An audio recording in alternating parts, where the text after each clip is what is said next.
Very important है, बायट Savart law है। बायट Savart law exam में आता है, जैसे मैंने कहा 4 मार्क्स और 8 मार्क्स का क्वेश्चन आ सकता है, राइट बायट सावर्ट लॉ। तो बायट सावर्ट लॉ जो है स्टडी अगर करंट है ना, तो मैग्नेटिक फील्ड कितना प्रोड्यूस होगा वो बताता है, ठीक है। तो ये बता रहा है कि दैट जो है H है ना, इसको मैं अभी बोल रहा हूं, इसको आप DH भी बोल सकते हो या H भी बोल सकते हो simply. So that is the DH differential, इसको बोला जा रहा है differential amount of magnetic field, है ना। So differential magnetic field DH due to differential current element,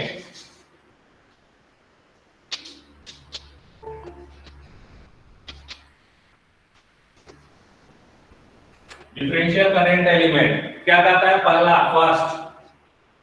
first differential current element, है ना, जिसको डिफरेंशियल करंट एलिमेंट है यहाँ पे हम, this is IDL। Differential current element को है I करंट, क्योंकि करंट क्या है आपका जो है स्केलर क्वांटिटी होता है, और डायरेक्शन करंट हमको उसको शो करना पड़ता है, मतलब डायरेक्शन ऑफ करंट पे डिपेंड करेगा कि मैग्नेटिक फील्ड का डायरेक्शन क्या होगा।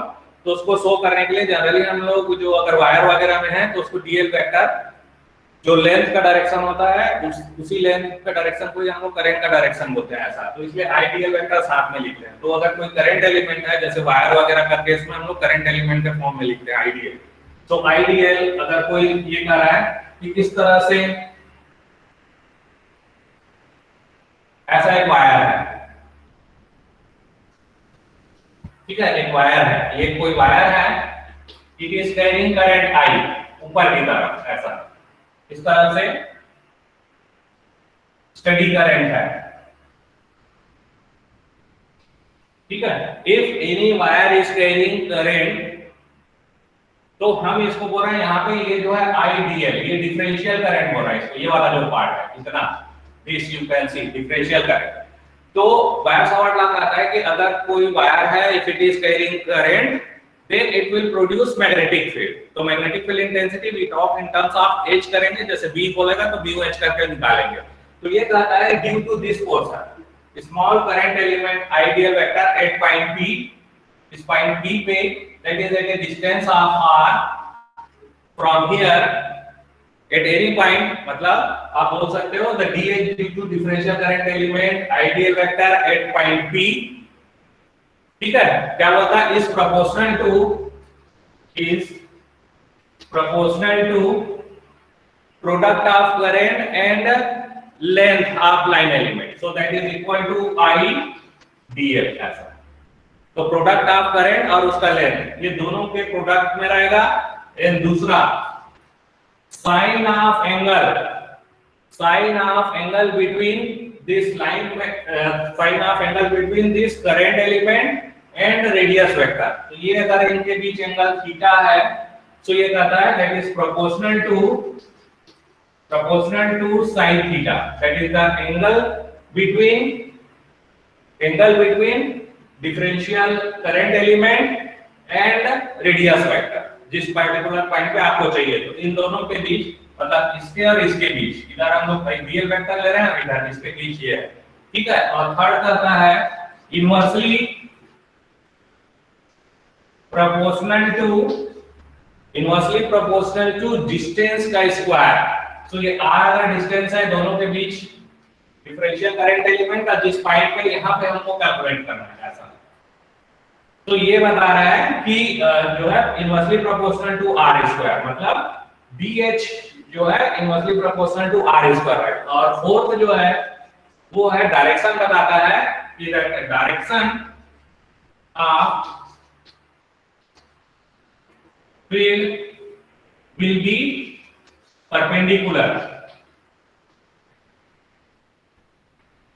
perpendicular to plane containing R। ये R अगर जैसे इसमें ब्लैक बोर्ड में देखा है ना, तो ये अंदर की तरफ रहेगा, अंदर की तरफ ऐसा। तो ये H जो है इनसाइड यहाँ पर, अगर करंट है मेरा इधर जा रहा है तो उसको हम लोग राइट हैंड से शो करते हैं, राइट हैंड से, राइट हैंड में जो कि थंब जो है मेरा डायरेक्शन ऑफ करंट शो करता है, तो जो फिंगर्स है, कर्लिंग ऑफ फिंगर्स है, that points the direction of H2। ये पॉइंट अगर इस पर्टिकुलर पॉइंट पे कैलकुलेट करना है तो अंदर की तरफ रहेगा, अगर इधर कहीं रहेगा मेरा पॉइंट यहां पर, तो ये आउट, H जो है आउट की तरफ आएगा, ऐसा इस तरह से। तो ये जो है उसका डायरेक्शन शो करता है, ठीक है। तो इसी को जो मैथमेटिकल फॉर्म में हम लिखते हैं, इसी को आप जो मैथमेटिकल फॉर्म में लिखते हैं, दैट इज व्हाट, DH जो है is proportional to I, DL it is proportional to distance का square, it is proportional to sin theta, ठीक है। तो प्रोपोर्शनलिटी कांस्टेंट वगैरह लगा के इसको लिखते हैं DH vector that is equal to IDL divided by 4 pi r square, ठीक है। IDL, और इसमें क्या रहता है, sin थीटा, ऐसा IDL sin थीटा। तो ये पूरा लगा दिया। अब इसमें क्या है, इसका जो डायरेक्शन होता है वो परपेंडिकुलर टू नॉर्मल, तो इसको सपोज है अंदर की तरफ ले रहा हूं, दैट इज AN ले रहा हूं, अंदर की तरफ, यूनिट नॉर्मल, तो इसको मैं रिप्रेजेंट कर सकता हूं यूनिट नॉर्मल AN, ऐसा अंदर की तरफ। तो ये हो जाता है, दिस इज द बायट-सावर्ट लॉ, ये बायट-सावर्ट लॉ आप उसको बोल सकते हैं, ठीक है। सो IDL sin थीटा। अब इसको और जो है और सिंपलीफाइड वे में आप लिख सकते हैं इसको, तो इसको मैं ऐसे लिख सकता हूं क्रॉस प्रोडक्ट फॉर्म में, that DH vector that is equal to I DL cross, इसको लिखा AR divided by 4 pi r square, ऐसा इसको इस फॉर्म में लिखा है, देखिए IDL cross AR, IDL cross AR करके।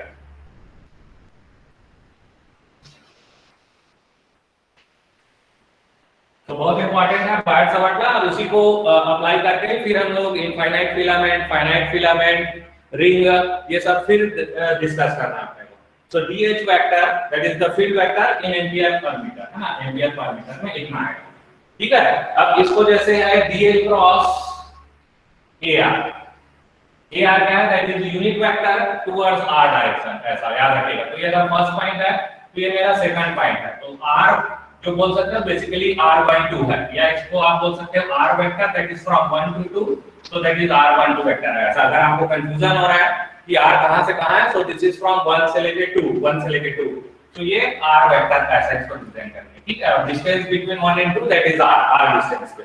तो ये है DL क्रॉस AR है, तो DL है ये DL क्रॉस, कैसे लिखते हैं, A क्रॉस B कैसे लिखते हैं, A का मैग्नीट्यूड B का magnitude and sine of angle between this two. तो ये देखिए DL वेक्टर इधर है, थीटा मेरा, और थीटा एंगल जो है ये R वेक्टर और DL वेक्टर उसके बीच एंगल है, मतलब दिस इज DL वेक्टर और इधर मेरा R वेक्टर है। तो DL वेक्टर और उसके बीच एंगल मेरा थीटा है, तो इसका क्या लिखोगे, DL लेंथ का मैग्नीट्यूड, इसका मैग्नीट्यूड AR करोगे दैट इज 1, और sine of angle between this two, sine theta, ऐसा। तो DL sin थीटा जो है उसको आप ऐसा लिख सकते हो, but it is a vector product होता है, इट्स अ वेक्टर प्रोडक्ट। तो क्या होता है, that is unit normal to उसके सरफेस पे होता है, यूनिट नॉर्मल टू सरफेस होता है, इसलिए हम लोग DL sin थीटा ऐसा AN करके लिखते हैं, ठीक है। तो DL क्रॉस AR जो है basically DL sin theta AN normal to, ऐसा, तो DL sin थीटा AN। तो इस एक्सप्रेशन को आप जो है यहां से मैं इसको इस तरह से लिखा इसीलिए, ठीक है। तो ये जो आ गया आपका DL क्रॉस AR। तो ये हो गया बायट-सावर्ट लॉ। तो बायट-सावर्ट लॉ जो है दैट इज द DH, है ना, due to IDL at P that will be equal to DH vector is equal to I current DL vector cross AR divided by 4 pi r square, ampere per metre, ampere per metre, इसको हम लोग ampere per metre में लिखते हैं, ठीक है। इसको और AR जो क्या है, that is the unit vector along R direction, तो R वेक्टर डिवाइडेड बाय इस मैग्नीट्यूड, आप ऐसा लिख सकते हैं। तो इसी को मैं फिर मॉडिफाइड वे में ऐसा लिख सकता हूं, that is the DH vector that is equal to I DL, ये क्रॉस प्रोडक्ट है, रिमेंबर सिंपल मल्टीप्लिकेशन नहीं है, तो ये क्रॉस प्रोडक्ट है, याद रखिए क्रॉस प्रोडक्ट। तो AR vector, so this is R vector, और फिर R स्क्वायर, तो R vector divided by R, तो नीचे आप ऐसा सिंपली 4 पाई r क्यूब करके भी लिख सकते हैं ऐसा। तो दिस इज द बायट-सावर्ट, ठीक है, बायट-सावर्ट लॉ हो गया। तो ये जो हो गया this is due to current element दिया हो तब, है ना, करंट फिलामेंट दिया हो तब का केस में। लेकिन हमेशा हमें वायर नहीं रहेगा, वायर नहीं रहेगा, हो सकता है एक सरफेस में हो, शीट में हो, तब कैसे लिखोगे? Even then we can apply this, जैसे कूलम लॉ हम अप्लाई किए थे, है ना, शीट ऑफ चार्ज के केस में, और जो है सिलेंड्रिकल वायर है उस केस में भी हम अप्लाई किए थे, फाइन चार्ज है उस केस में भी अप्लाई किए थे। तो हम जो है जो बायट-सावर्ट लॉ है उसको हम शीट करंट के लिए कैसे लिखेंगे, ठीक है। तो आपने देखा कि लाइन करंट है, अगर लाइन करंट मतलब करंट फिलामेंट है,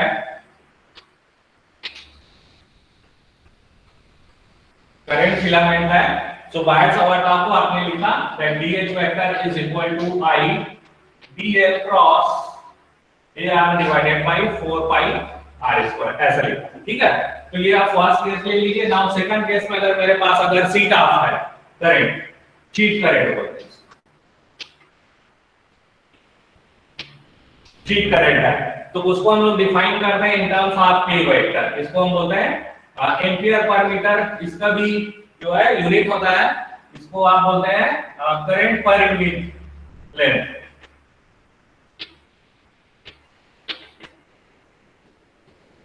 करंट पर यूनिट लेंथ, है ना। जैसे सपोज है एक इस तरह से एक शीट दे दिया ऐसा, ऐसा, और जो मेरा जो DL है वो इस तरह इधर है ऐसा, DL वेक्टर मतलब DL है, लेंथ इधर है, इसका जो डायरेक्शन है AM इस तरह से। तो और ये जो डायरेक्शन है, ये जो विड्थ है उसको B से रिप्रेजेंट करता हूं। तो इसमें क्या होता है, करंट है, current is a microscopic quantity, याद रखिएगा ना। जे वेक्टर होता है ये माइक्रो होता है क्वांटिटी, माइक्रो, और I जो होता है इसको हम लोग बोलते हैं मैक्रो, एक बड़ा क्वांटिटी।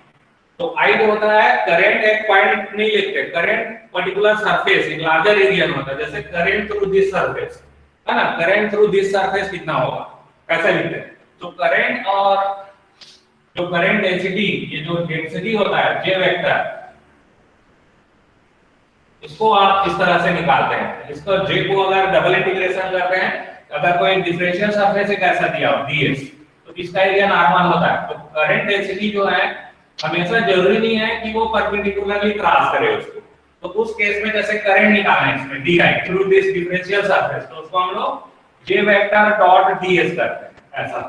और जो J करंट एम्पियर, ये जो लिखते हैं differential J is di by ds, है ना, करंट पर यूनिट एरिया, ये di by ds सिंपली तभी लिखते हो जब J और ds का डायरेक्शन सेम हो, मतलब प्लेन के परपेंडिकुलर मेरा J वो तब लिखते हैं ऐसा, अदरवाइज नहीं है तो फिर इसको डॉट प्रोडक्ट के साथ लिखते हैं। तो करंट थ्रू, तो टोटल करंट जैसे बड़ा एरिया निकालना तो ऐसे निकालते हैं, current through any larger surface is J dot ds ऐसा। तो करंट है मेरा माइक्रोस्कोपिक क्वांटिटी होता है। तो करंट है इस तरह से दिया हो, लेकिन कई बार क्या होता है हमको करंट पर यूनिट एरिया दिया है, तो यहाँ पे जो K है जो इस परपेंडिकुलर विड्थ के क्रॉस ऐसे जा रहा है उसको, तो K को हम लोग डिफाइन करते हैं that is current divided bye पर यूनिट लेंथ। ये वाला परपेंडिकुलर, ये परपेंडिकुलर होना चाहिए करंट इसका ऐसा, इस तरह से उसको डिफाइन करते हैं 90 डिग्री। ये लेंथ नहीं है ना, अलोंग दिस लेंथ नहीं, ये लेंथ अक्रॉस कितना करंट जा रहा है, मतलब यहां से यहां तक अगर लेंथ है तो इसमें करंट पर यूनिट लेंथ कितना जा रहा है ऐसा। तो इसको हम लोग बोलते हैं I by B। और इधर अगर जैसे ये मेरा यूनिट वेक्टर है, यूनिट वेक्टर डायरेक्शन, तो इसको A करके यूनिट वेक्टर आप इसको ऐसे रिप्रेजेंट करते हैं, is the unit vector toward this ऐसा। तो ये होता है एम्पियर पर मीटर ऐसा करके, ठीक है। तो ये जो है उस केस में आप इसको कैसे लिखेंगे, है ना। तो इस तरह से अगर मेरे को C का करंट दिया है, then how will you write this, how will you write this, Biot Savart law. तो आप याद रखिएगा कि जो आइडियल वेक्टर है हम इसको रिप्लेस करते हैं K वेक्टर ds ऐसा, सरफेस एरिया से। K वेक्टर करंट में नहीं रहता है, एरो dl में एरो रहता है, याद रखिएगा, यहाँ पे dl में एरो रहेगा ऐसा। और K में है तो K is a vector quantity but current is not, current density is a vector quantity. इसी को हम लोग अगर J दिया हो, J current per unit area, है ना, करंट पर यूनिट लेंथ इज K, तो इसको J वेक्टर और ये वैल्यू ऐसा रिप्लेस करते हैं, ठीक है, इस तरह से रिप्लेस करते हैं। तो आप कैसे लिखते हो इसको? सो डी एच वेक्टर जो है बायट सवार्ट लॉ जो है that is I D L है वो कन्वर्टिबल है आपको मैंने क्या कहा इससे के वेक्टर आप जो है के वेक्टर डीएस है तो आई डी एल वेक्टर है उसको सिंपली आप के वेक्टर डीएस ऐसे लिखेंगे फिर cross A R divided by 4 pi R square ऐसा। ठीक है, तो एक जो है डिफरेंशियल सरफेस है उसके कारण आर डिस्टेंस पर मैग्नेटिक फील्ड कितना आएगा ये हो जाता है। ठीक है, के वेक्टर डीएस। अब ये जो देखेंगे आपका जैसे के वेक्टर डीएस ये कैसे आईडीएल के बराबर हुआ है ना, आईडीएल के बराबर कैसे हुआ वो देखते हैं। सो के वेक्टर बेसिकली क्या लिखते हैं हम लोग आई बाई बी लिखते हैं है ना, और डीएस लिखोगे तो क्या लिखोगे डी इनटू डीएल लिखोगे ऐसा। ठीक है, और डायरेक्शन क्या लिखोगे that is unit vector A ऐसा। ठीक है, तो यहाँ पे देखिएगा बी बी कैंसिल हो जाएगा और ये आपके पास बचेगा I DL a unit vector. So this is nothing but DL vector ऐसा, so that is equal to I DL vector ऐसा। तो इसलिए जो है आई डीएल जो है आइडियल वेक्टर है it is equivalent to K vector DS. अगर आपको सक्सीड करंट दिया हो तो आप जो है बायट सवार्ट लॉ में आईडीएल को सिंपली के वेक्टर डीएस से रिप्लेस कर दीजिए ऐसा। ठीक है, कई बार क्या होता है हमको 3 डायमेंशनल फिगर दिया है तो नेक्स्ट है थर्ड है अगर आपको करंट डेंसिटी है इफ जे इसको बोलते हैं current density that is ampere per metre square is given है ना, इसी को ampere per metre square is given जे। अब एक केन एरिया इसको हम ऐसे रिप्रेजेंट कर रहे हैं 3 डायमेंशनल उसमें फिगर है। ये देखिएगा एक क्रॉस सेक्शन है तो एक 3 डायमेंशनल फिगर है देखिएगा इसमें ये जो लेंथ है दैट इज बी। ठीक है, ये जो लेंथ है दैट इज हम बोल रहे हैं इसको डीएल ऐसा, और इधर जो डायरेक्शन है उसको यूनिट वेक्टर हम ए से रिप्रेजेंट कर रहे हैं, A is the unit vector. ठीक है, A is the unit vector along this length, और ये जो लेंथ है जो है सपोज दिस इज h है ना, मतलब इसकी मोटाई है h हो गया, विड्थ है b हो गया, और लेंथ है dl हो गया ऐसा। तो इस केस में जो करंट है वो ऐसे अंदर इसके क्रॉस सेक्शन इस क्रॉस सेक्शन ऐसे जा सकती है करंट अंदर। तो उस केस में I जो लिखते हो आप that is equal to j dot ds ऐसा, करंट थ्रू दिस एरिया, इस एरिया में करंट जो घुस रहा है अंदर, current through this area, so I is j dot ds लिखते हैं। ठीक है, अगर ऐसा कोई है और इसके कारण है ना ये जो कहीं पे रखा हुआ है इसके कारण पर्टिकुलर पॉइंट में r डिस्टेंस पे मुझे dh निकालना है मैग्नेटिक फील्ड यूजिंग बायट सवार्ट लॉ, तो क्या लिखोगे? तो ये होता है आईडीएल लिखा था वहां पे हमने, तो आईडीएल की जगह क्या लिखना है आपको j वेक्टर dv, इसको वैल्यूम से j vector dv cross ar upon 4 pi r square. ये भी बायट सवार्ट लॉ है। अगर आपको j वेक्टर दिया है अगर k वेक्टर दिया है तो इस तरह से लिखेंगे, अगर आईडीएल दिया है आई दिया है आपको वायर में तो आईडीएल करके लिखेंगे उसको आईडीएल वेक्टर। ठीक है, तो j वेक्टर dv। अब आपने मैंने कहा कि IDL vector how it is equal to j vector dv है, कैसे आप जाने? तो j वेक्टर देखिए कैसे लिख रहा हूं, j वेक्टर को मैं क्या लिखता हूं current per unit area, this is the current per unit area. तो करंट पर यूनिट एरिया में क्या हो जाएगा area is h into b इस है ना, सो h into b ये एरिया हो गया यहाँ पे। ठीक है, करंट पर यूनिट एरिया, और वैल्यू लिखोगे तो क्या आएगा h into b into dl। अब ये जो j वेक्टर क्या है मैंने क्या कहा i डिवाइडेड बाय b, लेकिन इसका जो डायरेक्शन होता है वो भी देना है, तो दिस इज k वेक्टर ऐसा। तो ये मेरा होता है j वेक्टर जो आप डिफाइन करते हो, और ये वैल्यूम हो गया। तो यहाँ पे फिर देखिएगा hb कैंसिल हो जाता है, सो this is j vector dv is equal to this is equal to nothing but I a vector dl, so this is nothing but I dl vector ऐसा। तो किस तरह से हम इसको लिख सकते हैं, मतलब हमेशा जरूरी नहीं हो कि फिलामेंट करंट हो, एक वायर है उसमें ही करंट दिया हो ऐसा जरूरत नहीं है। ठीक है, तो ये जैसे मैंने कहा था एक वायर ऐसे दिया होता है हाँ ऐसा, तो हम इस इतने पार्ट के लिए निकाले थे आईडीएल है ना। अब जैसे कभी भी आपको होल वायर के लिए चाहिए होल वायर, तो उसको सुटेबली हम फिर इंटीग्रेट करते हैं, अगर वायर है तो फिर सिंगल इंटीग्रेशन आएगा, सो h इज इक्वल टू फिर हम इसको ऐसा dh करते हैं। ठीक है, डबल इंटीग्रेशन करेंगे अगर हमको दिया है शीट दिया हुआ है ना, तो ये हम करेंगे in case of wire, in case of sheet ठीक है। और इन केस आप ट्रिपल इंटीग्रेशन इसको करेंगे हम जब आपको दिया गया हो j, if j is given, तो इस तरह से बायर-सावर्ट लॉ को आप अप्लाई करते हैं, बायर-सावर्ट, ठीक है। तो ये हो गया बायर-सावर्ट लॉ। अब इसका यूज देखते हैं इनफाइनाइट करंट एलिमेंट। तो ये भी बहुत इंपॉर्टेंट है, एग्जाम में बार-बार आता है, याद रखिएगा, एग्जाम में बार-बार आएगा। सो h ड्यू टू हम बोल सकते हैं, सो नेक्स्ट हेडिंग आएगा, वेरी इंपॉर्टेंट है, so very important, H magnetic field due to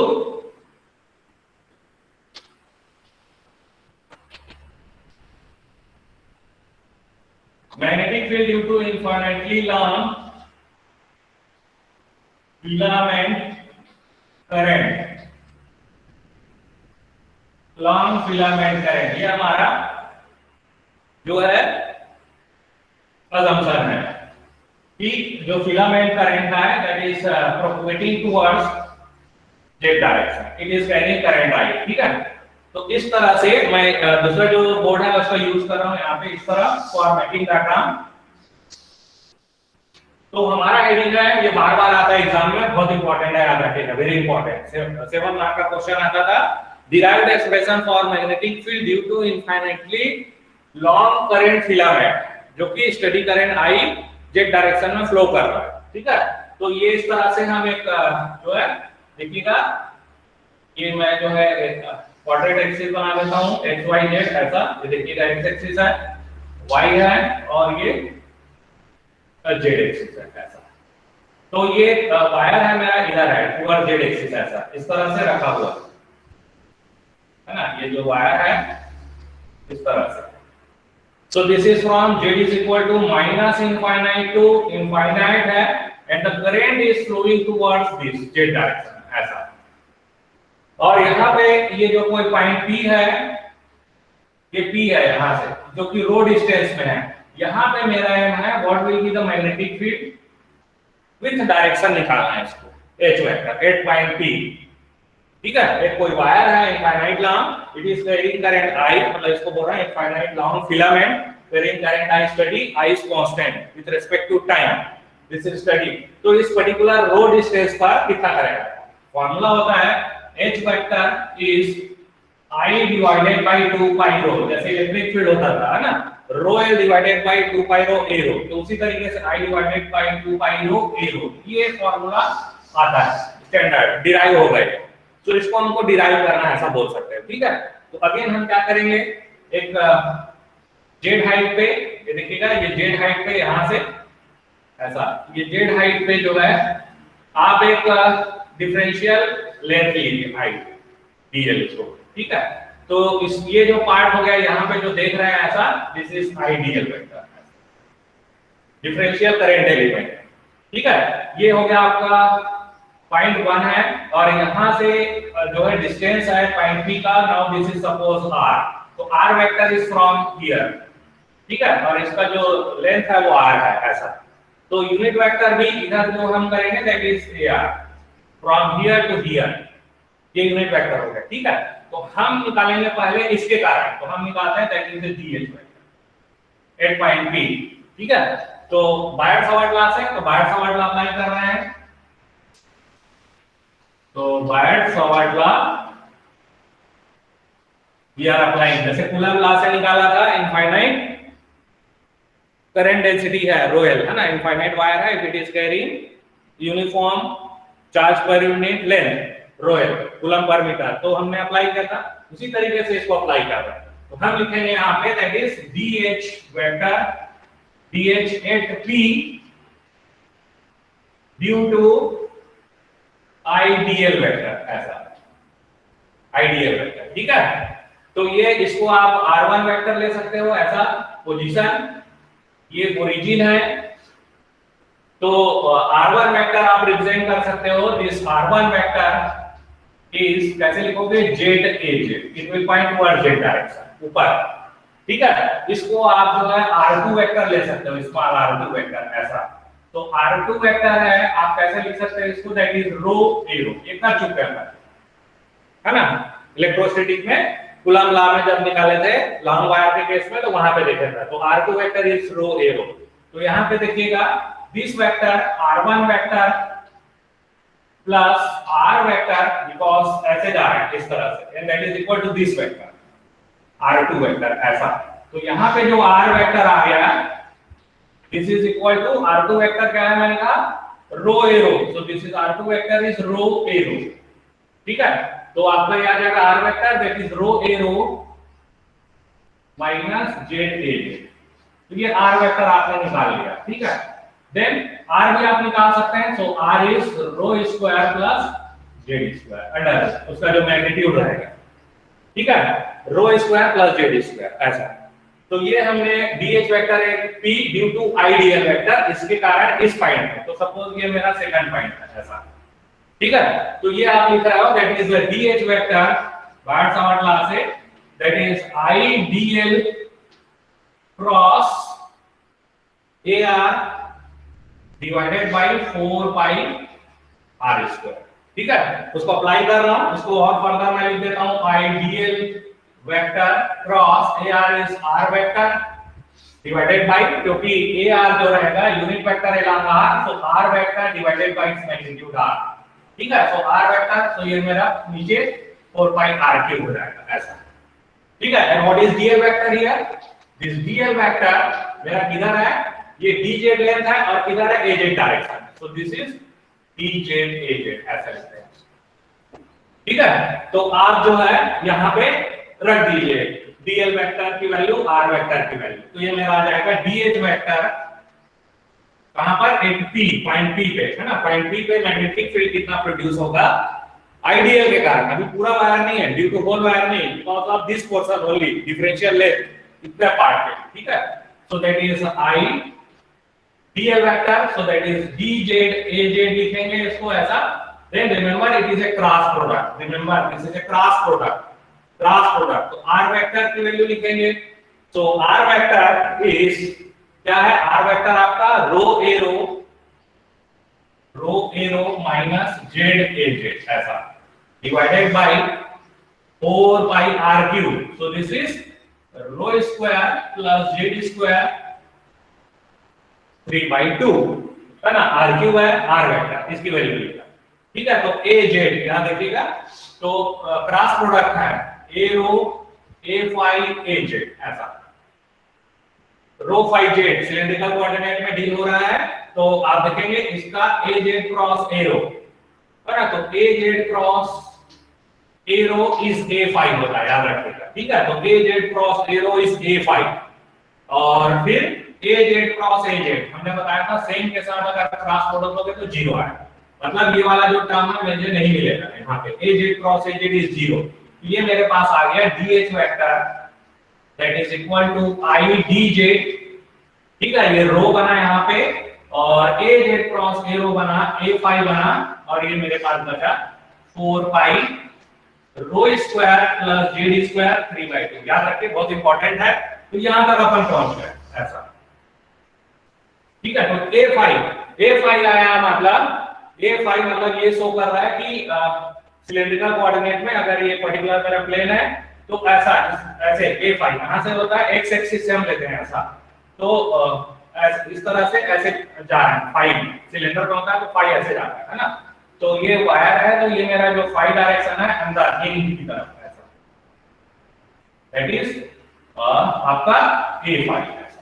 तो इसीलिए a फाई आया है ना, मतलब अगर रो डायरेक्शन में अगर आपको मैग्नेटिक फील्ड कैलकुलेशन करना है, जेड डायरेक्शन में अगर है, तो करंट का क्रॉस प्रोडक्ट है इसका रो डायरेक्शन में, मतलब this is nothing but a z cross a rho है ना। तो इसी को हम बाद में यहाँ पे बाद में इसको रिप्लेस करेंगे, a z है this is nothing but ai का डायरेक्शन है, और a रो जो है दिस इज नथिंग बट इधर जो जा रहा है ऐसा, तो इसको हम लोग ar ऐसा करके बोलते हैं। इसको बाद में इसको हम रिप्लेस करेंगे न्यूमेरिकल पॉइंट ऑफ व्यू से, इसको कैसे लिखना है, ठीक है। So a z cross a z that is 0।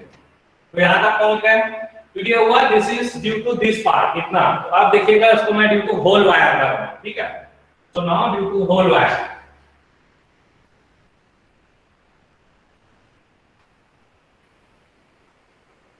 so how will you write due to whole wire, अभी इसको मैं लिखने जा रहा हूं due to whole wire.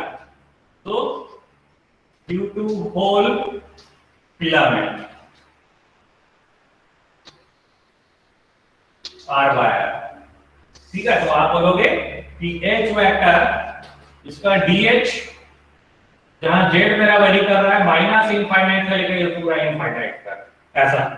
So DH vector आप यहां पे आप लिखेंगे, so that is z varies from minus infinite to infinite and this is I dz rho k phi divided by 4 pi rho square plus z square 3 pi, ऐसा, ठीक है। इसको अब हमको सॉल्व करना पड़ेगा। तो किस तरीके का है केस आपका, यहाँ पे डायग्राम और बना देते हैं।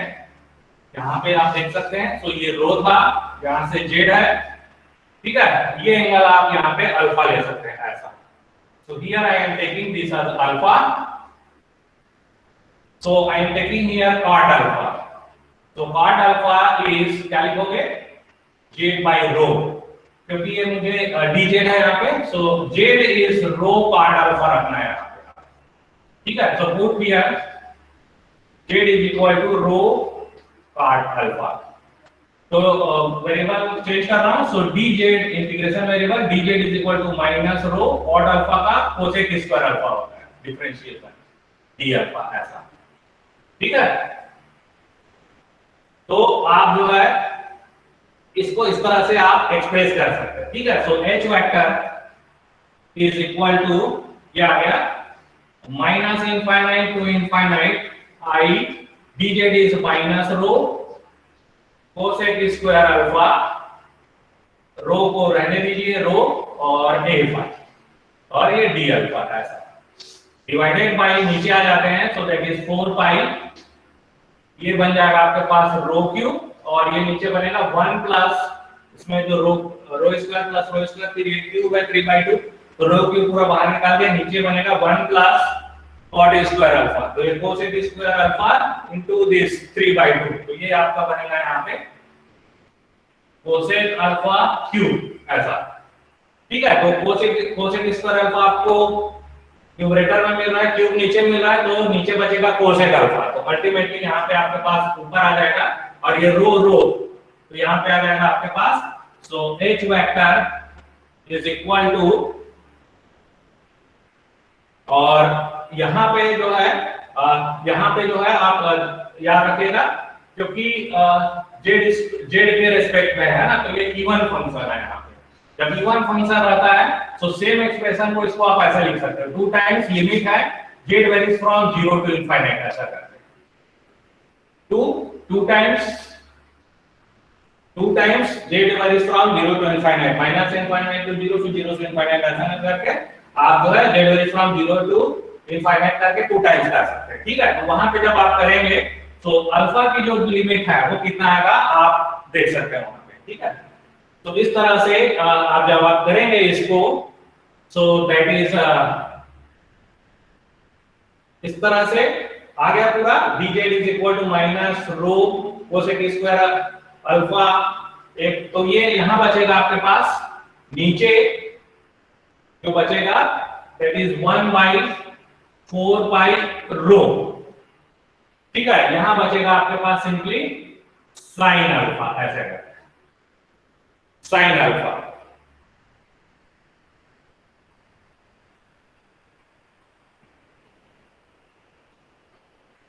ठीक है। यहां बना आपके पास साइन अल्फा बचा,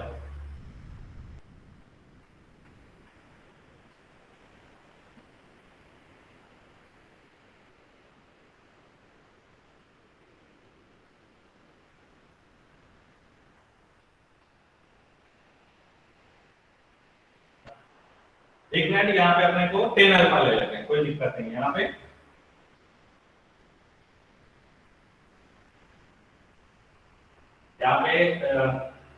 यहाँ पे जो है that is I am taking here z is equal to 10 alpha, rho 10 alpha, ऐसा, उससे भी बन जाएगा, अदरवाइज माइनस का थोड़ा सा प्रॉब्लम हो रहा था। Z is equal to rho 10 alpha, तो 10 alpha is what, rho by z, rho by z ऐसा, ठीक है। तो ये अल्फा जो है यहाँ पे ऐसा नहीं लिखा, मैं अल्फा को यहाँ ले लेता हूँ इधर, तो ये मैं यहाँ पे अल्फा को इधर ले रहा हूँ, रो और जेड ऐसा, ठीक है, ये याद रखें। तो ये हो गया मेरा z is equal to rho tan alpha, तो डी जो जेड डिवाइडेड बाय अल्फा है ना ऐसा। तो ये हो गया d Z is equal to rho sec square alpha D alpha, इसे करते हैं, आएगा दोनों से वही आएगा। तो this is equal to H vector, इसको सॉल्व करना था, सो दिस इज 2 ये कैंसिल हो जाएगा, 1/2 पाई, ये आ गया 0 से लेके, फिर हम जो यहाँ पे देखेंगे अल्फा की लिमिट है उसको क्या लिखेंगे वो देखेंगे। So that is I D Z is equal to rho sec square alpha D alpha का, तो ये आ जाएगा आपका सेम वही कर रहे हैं जो हमने कूलम्ब लॉ में जो इनफाइनाइट लास्ट वायर के केस में किया था, जो रो एल कर रहा है, तो I D Z is rho sec square alpha D alpha and this is rho and this is A phi divided by, इसका ऑलरेडी मैं 2 पाई इधर बाहर कर दिया हूं, so that is rho cube आ जाएगा यहाँ पे, और यहाँ पे आप देखेंगे ये 1 plus tan square alpha, rho cube बाहर कर दिया हूं, तो this is sec cube alpha करके आ जाएगा, so that is sec cube alpha ऐसा। तो ये नीचे आएगा एक्सप्रेशन, मैं यहाँ पे फर्दर कर दे रहा हूं इसको, so that is equal to H vector is equal to जिस तरह से आ जाएगा, that is what I divided by 2 pi rho, और ऊपर में आ जाएगा आपके पास साइन अल्फा ऐसा, साइन अल्फा, ठीक है, साइन अल्फा इस तरह से I divided by 2 pi rho sine alpha, ठीक है, I divided by 2 pi rho sine alpha ये आ गया,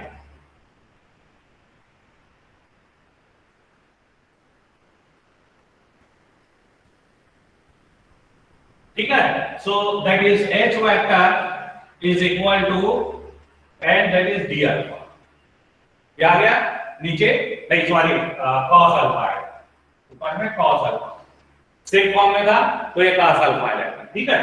सो हियर हमने क्या रखा था, z is equal to rho tan alpha, ठीक है।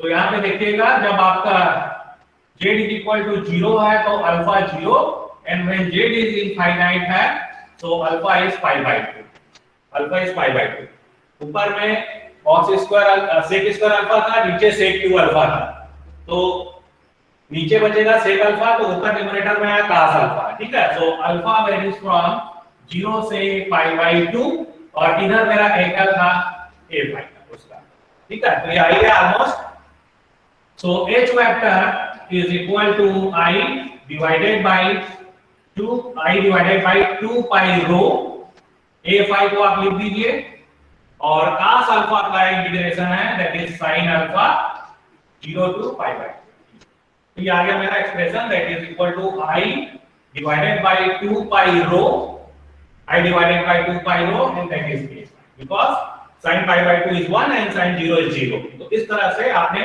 ये एक्सप्रेशन निकाल लिया। तो ये होता है दैट इज, ये पार्ट फॉर्म में एक फाइनाइट के केस में लेंगे, वो मैं दिखाऊंगा अभी जस्ट थोड़ी देर में, ठीक है। तो ये हो गया due to whole filament, due to whole filament you will write, तो ये आ गया हमारे पास।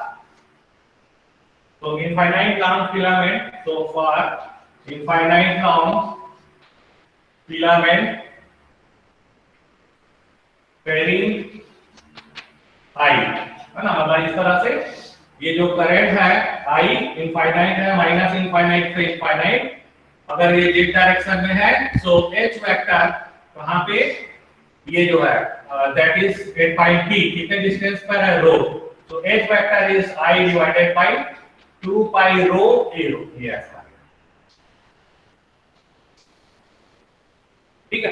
अब ये है आपने ये sorry a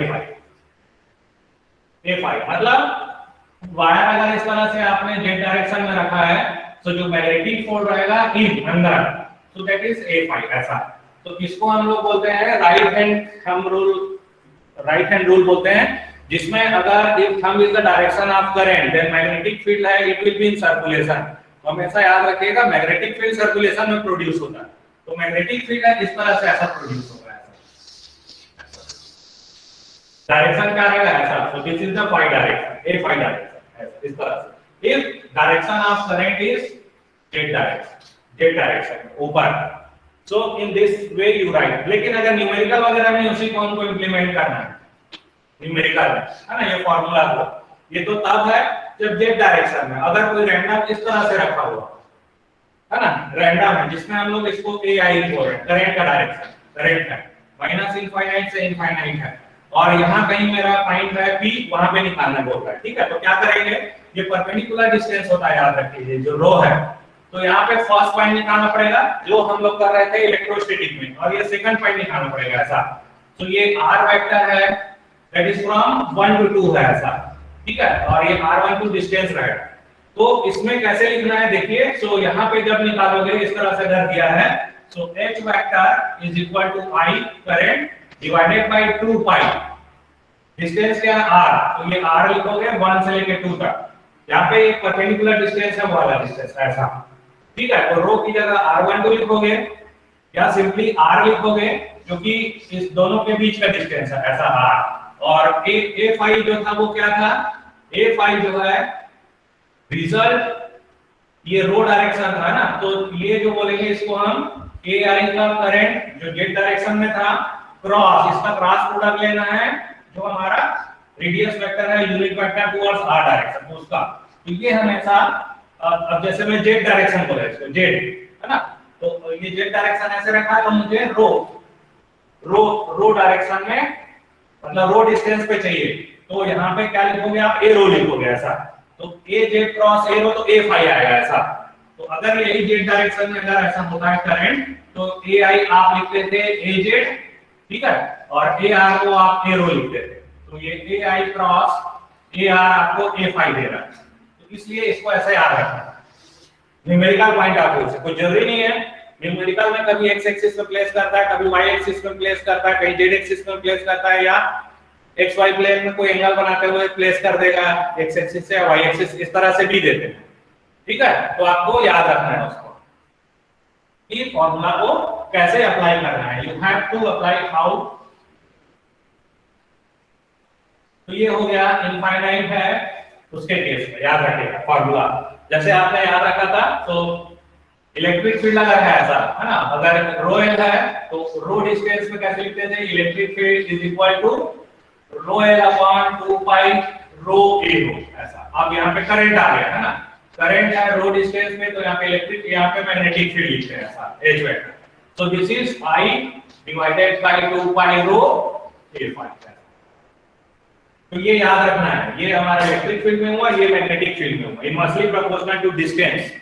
So here electric field is inversely proportional to distance, here magnetic field is proportional to distance, H vector. So this is ampere per meter, this is volt per meter ऐसा। तो इसको आपको याद रखना है, ठीक है, इसको आपको याद रखना है। तो नेक्स्ट है, एक और मैं बता देता हूँ, फाइनाइट केस, फाइनाइट वायर, फटाक से 5 मिनट में फाइनाइट वायर।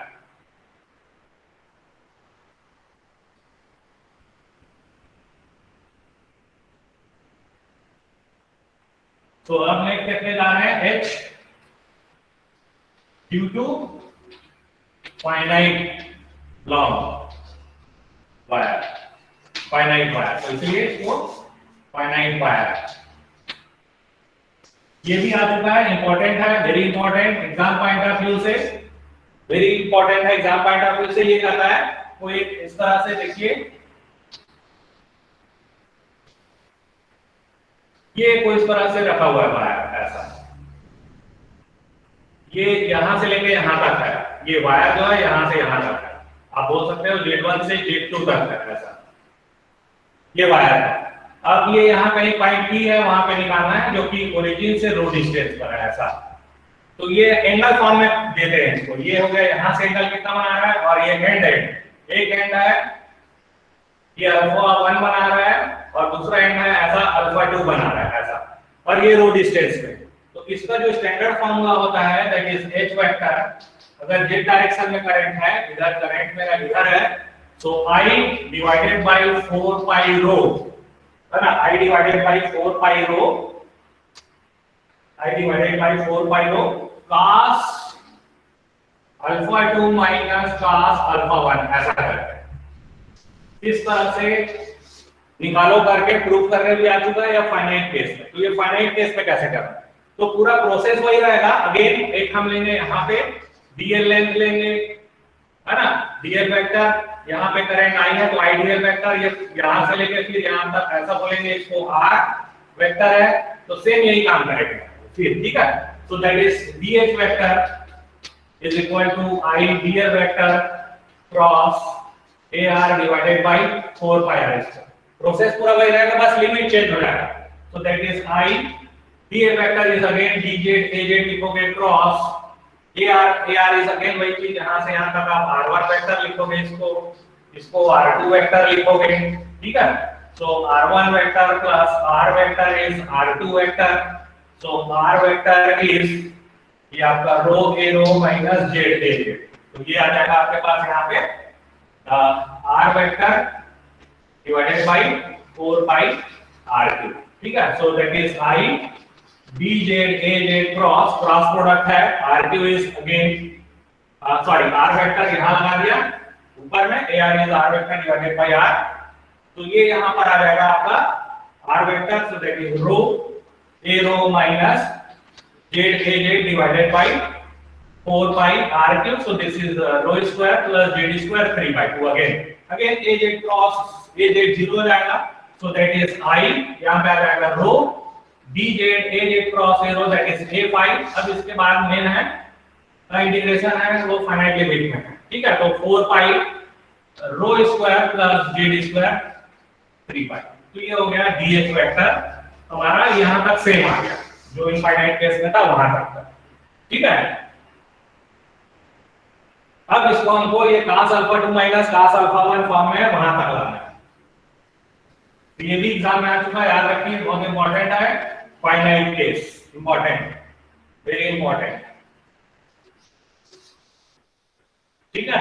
तो इसको सॉल्व करते हैं। सो h जो रहेगा ड्यू टू होल वायर है, यहाँ पे हम बोल सकते हैं इसको z है z1 से z2 तक वेरी कर रहा है। अब इनफाइनाइट से प्लस माइनस इनफाइनाइट से इनफाइनाइट ना लेके आपका जो हो रहा है z1 से z2, बिकॉज़ फाइनाइट केस है ना,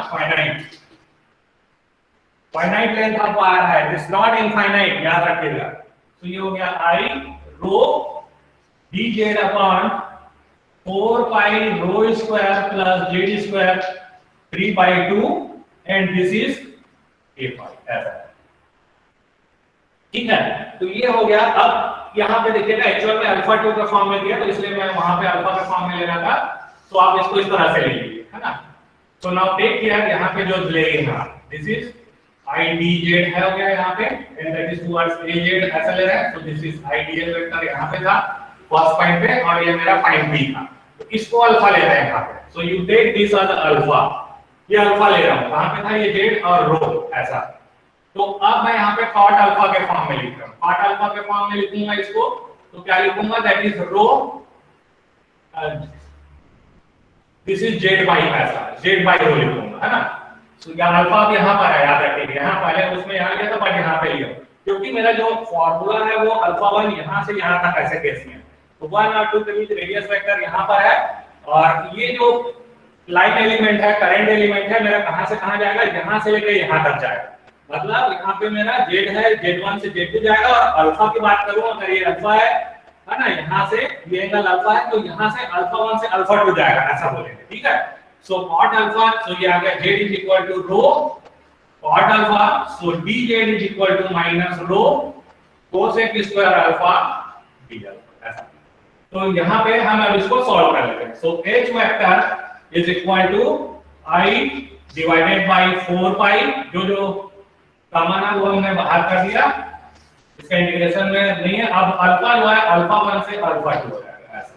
अल्फा में लिमिट में चेंज कर देना, अल्फा के टर्म में जनरली आता है लिखना, है ना, न्यूमेरिकल हो सकता है, तो उसमें z1 और z2 भी दिया, जैसे ये 4 मीटर है 7 मीटर, तब तो कोई दिक्कत नहीं, 4 और 7 लगा के सीधे इंटीग्रेट कर देंगे, ठीक है। So that is I rho and dz is equal to minus rho cosec square alpha d alpha, direction angle is phi, तो मैं इसको यहां पे लिख देता हूं a phi and divided by that is 4 pi, या that is rho cube 1 plus cot square alpha, तो 1 plus cot square alpha is cosec square alpha, तो ये cosec cube आ जाएगा नीचे में, cosec cube alpha ऐसा, ठीक है। तो ये i मैं ऑलरेडी लिख चुका हूं, तो ये i यहां पे डबल से नहीं लिखूंगा i ऐसा, ठीक है। तो देखिएगा रो स्क्वायर लगाएगा माइनस साइन में रहेगा, तो ये मैं माइनस यहां लगा दिया, माइनस यहां लगा दिया, and here cosec square alpha नीचे है cosec क्यू अल्फा, ठीक है।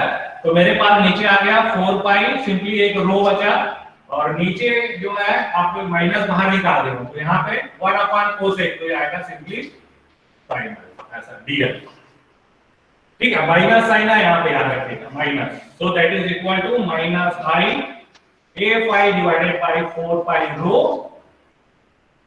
4 पाई रो, अब sin अल्फा का इंटीग्रेशन माइनस cos अल्फा ऐसा, अल्फा वेरीज फ्रॉम अल्फा 1 से alpha 2, alpha varies from alpha 1 से अल्फा 2, तो ये आ गया माइनस माइनस मेरा प्लस हो जाएगा यहाँ पे, so h vector is equal to i divided by 4 pi rho cos alpha 2 minus cos alpha, ये बताना था। तो ये इस तरह से आपके पास फाइनाइट केस आ गया, ये भी बहुत इंपॉर्टेंट है, याद रखिए। तो देखिए इंपॉर्टेंट इधर आएगा a फाई डायरेक्शन, जब अगर z डायरेक्शन में हो तो, ठीक है। अगर z डायरेक्शन में करंट है तो कई बार हमको ये एंगल दिया रहता है, याद रखिएगा, अल्फा 1 की जगह हमको यहाँ बीटा 1 दिया रहता है ऐसा, बीटा 1, और ये जो एंगल है ऐसा, इधर वाला बीटा 2 दिया रहता है ऐसा, इस तरह से। तो उस केस में इसको कैसे लिखेंगे वो भी आपको याद रहना चाहिए, तो अदरवाइज ये सब गेट में भी पूछते हैं, गेट में भी ऐसा आ सकता है। सर गेट क्वेश्चन दिया है कि एक फाइनाइट केस है, तो उसके लिए कितना बनता है ना गेट वगैरह, तो यहाँ पे देखिएगा हमने लिख लिया यहाँ पे इस तरह से, Z1 से Z2 तक आया था, ये कोई पॉइंट P है, वहां पे हमको निकालना है, तो ये अल्फा 1 था और ये अल्फा 2 था। अब मैं बोल रहा हूं ये बीटा 1 है और इधर ये बीटा 2 है, तब उसको अल्फा 1 और अल्फा 2, बीटा 1 और बीटा 2 के टर्म में कैसे लिखो, ये हम बताने की कोशिश कर रहे हैं, ठीक है। तो सेम एक्सप्रेशन को ऐसे भी लिख सकते हैं, that is i divided by 4 pi rho, 4 pi rho, and that is a phi direction, इसी को आप जो है sin beta 2 minus sin beta 1 करके लिख सकते हो ऐसा, because what alpha 2 is pi by 2 minus beta 2 plus beta, alpha 2 is नहीं, अल्फा 2 इज, ये क्या होता है 180 होता है ना, so that is alpha 2 is pi by 2 plus beta 2 ऐसा कुछ,